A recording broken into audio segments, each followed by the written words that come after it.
Every archaeological discovery means something to somebody, somewhere, but not all archaeological discoveries are equal. Some provoke a greater sense of wonder than others. We hope you get a sense of wonder from all of the fantastic archaeological finds we're about to show you in this video. The invention of rope was a significant breakthrough in early human development. We think of it as a simple process now, but someone still had to come up with the concept and show others how to do it. We think that happened roughly 40,000 years ago in Germany.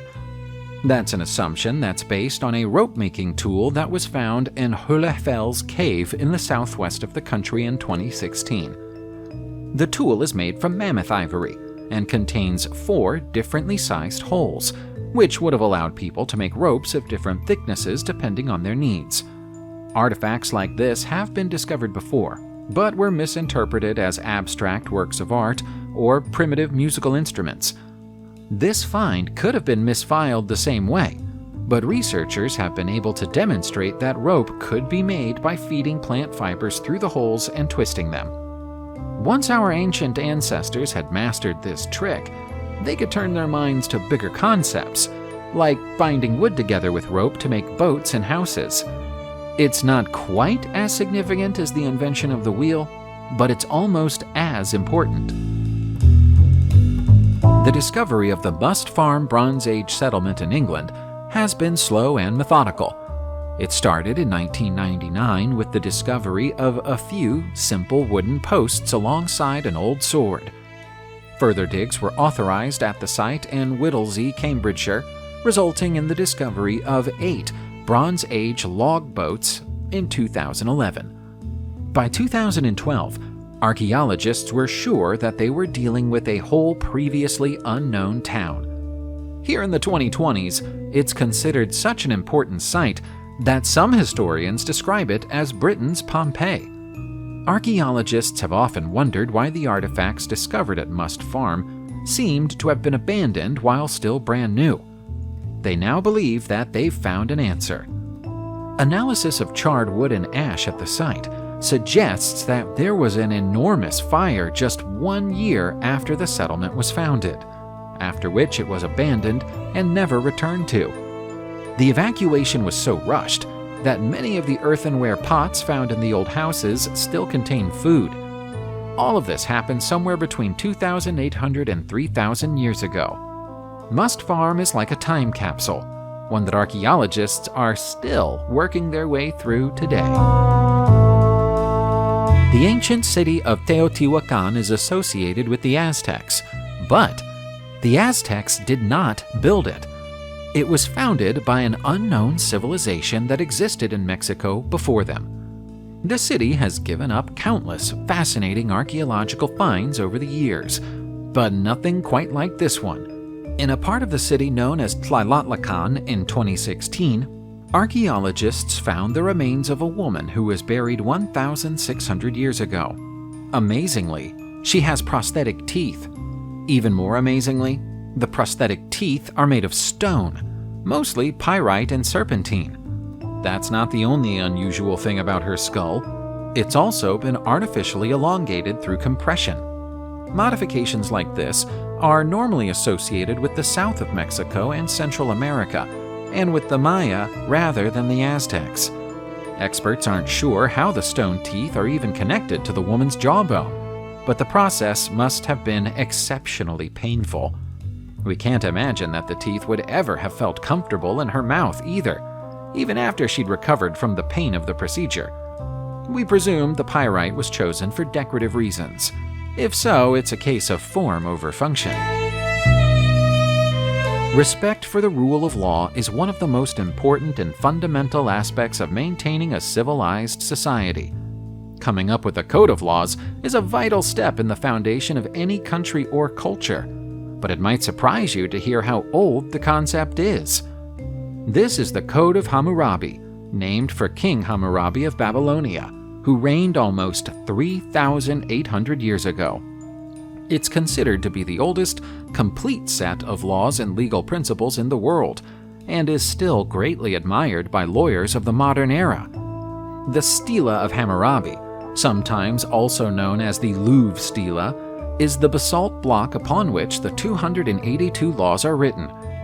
The text covers everything from basic civil laws to acceptable commercial practices, and includes set fines and punishments for specific offenses. Written in Akkadian, the prelude to the text states that the code is designed to protect the weak from oppression by the strong. A recurring theme is that someone has the right to be considered innocent until proven guilty, a principle that remains true in most countries today. The stele was stolen by the forces of Elamite king Shutruk-Nahunte about 3,200 years ago, but was rediscovered by a French mining engineer in 1901. In January 2016, Vaughn Barzy and Shirley Osborne went for a hike on the Caribbean island of Montserrat. While they were out on their hike, they spotted some old-looking carvings on a moss-covered rock face. Curious about the carvings, they reported what they'd seen to local archaeologists. It's a good job they did, because the carvings have since been confirmed as ancient petroglyphs. As such, they're the first ancient petroglyphs ever to be found on the island. There are similarities between these petroglyphs and glyphs found on other Caribbean islands, including St. Vincent and St. Kitts. The resemblances aren't so strong that historians can say they're definitely the work of the same culture, but it's a strong possibility. It's very difficult for scientists to provide accurate dates for petroglyphs, but they believe these ones to be somewhere between 1,000 and 1,500 years old. Some of them are geometric shapes, whereas others could be interpreted as animal or even human figures. It's believed that the first settlers to arrive on Montserrat arrived around 2,500 years ago, so these markings weren't the work of the first people to live there, but they could be the work of the first culture to have any form of pictographic communication there. Great archaeological discoveries have a happy habit of showing up during construction projects, and that was the case in Tomares, Spain, when a gargantuan collection of ancient Roman coins turned up during a routine pumping operation last year. The workers were attempting to fix leaking water pipes, but they uncovered a massive collection of bronze coins that weighs in at more than 1,300 pounds in the process. Ana Navarro, who runs the museum in nearby Seville, says that the enormous haul of 1,800-year-old coins is unique because they're in exceptional condition, suggesting that they were kept together and never entered general circulation. It's possible that they belonged to a bank, or were held by a government agency to pay for soldiers or civil servants. Even with all her experience, she finds it difficult to give a cash value for a coin collection of this size other than to say it's worth several $1,000,000. Some of the coins appear to have been bathed in silver to add to their value, and were probably grouped together like this immediately after they were minted.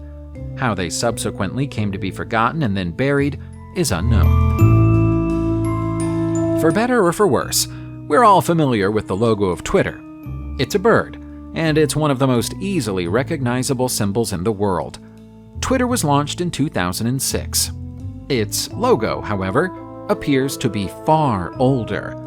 This stone rendition of the Twitter logo was discovered during a salvage excavation in the Dordogne region of southwestern France in 2006.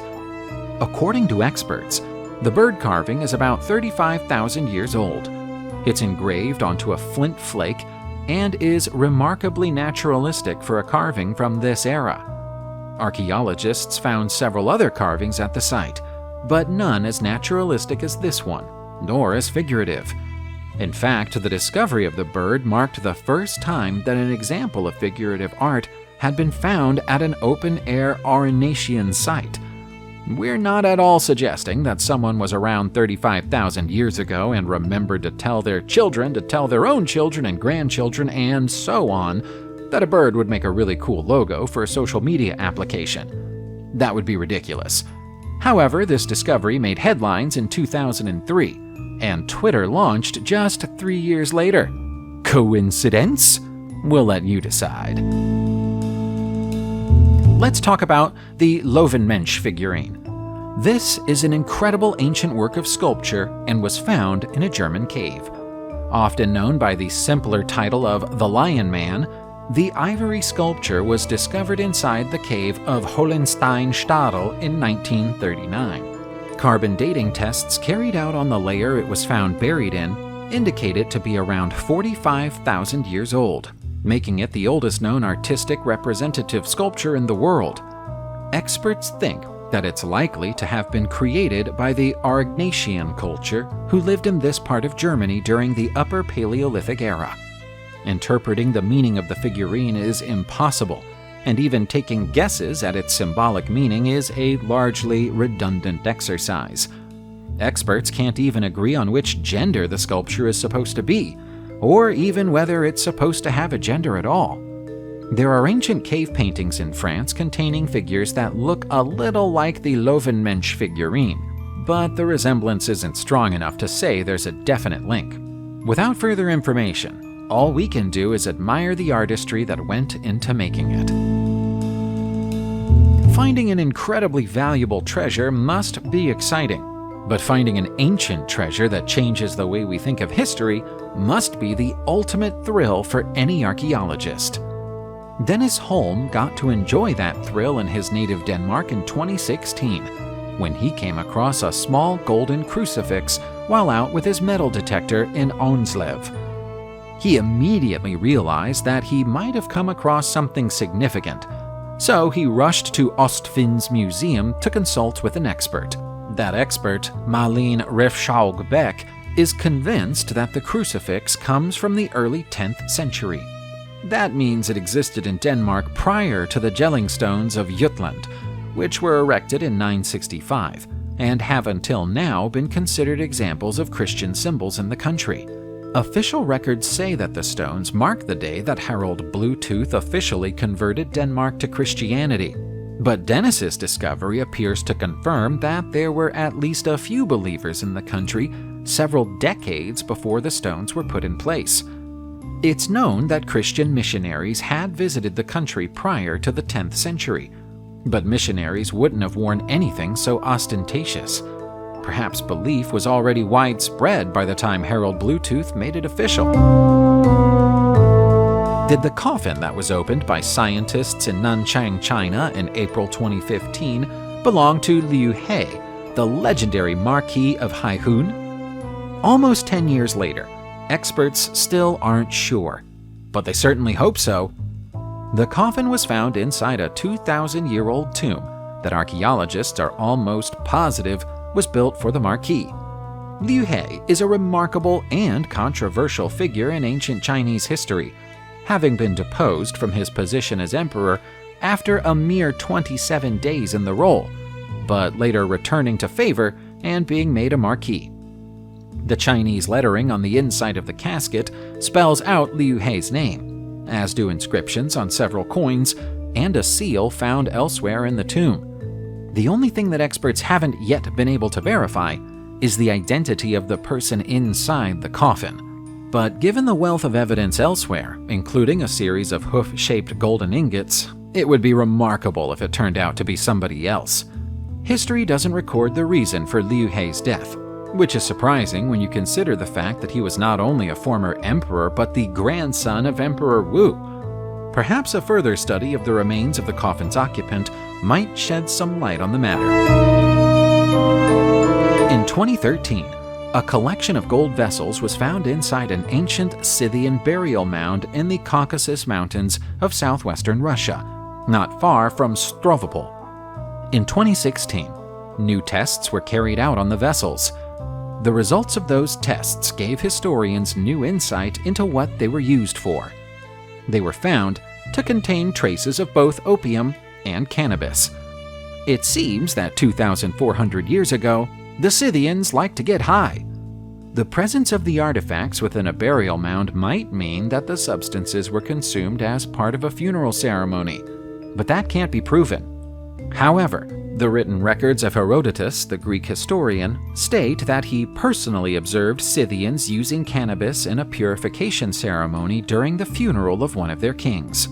The scenes etched into the sides of the vessels are unusual. including depictions of older men slaying young warriors. Historians aren't sure of their meaning. The quality of the gold, however, makes it highly likely that this was the burial mound of someone with royal blood. Maybe taking opium was a rite reserved for royals. Some discoveries are as puzzling as they are wonderful. As an example, look at this collection of tiny golden spirals, which was found in Denmark recently. Denmark has been noted for having many Bronze Age golden treasures by archaeologists in the past. But nothing quite like this hoard of 2,000 twisted gold threads has ever been found before. The spirals were found in Boslunda, where it's thought that prehistoric people brought gold tributes in the hope of being rewarded by the gods. But it's unlikely that these artifacts were used for such a purpose. They're around 3,000 years old and were most likely used as decorative items on the clothing of tribal priests or kings to symbolize the power of the sun. Quite why so many of them were stored in the same place, however, is unknown. Although each of the solid gold wires is thin, with an average length of a single inch, when added together, the whole collection weighs half a pound. That means that they'd be extremely valuable if they were sold. But for now, they've gone on public display. Subscribe to the channel, turn on the notification bell, and enjoy watching new videos on my channel. Thanks for watching, and see you soon!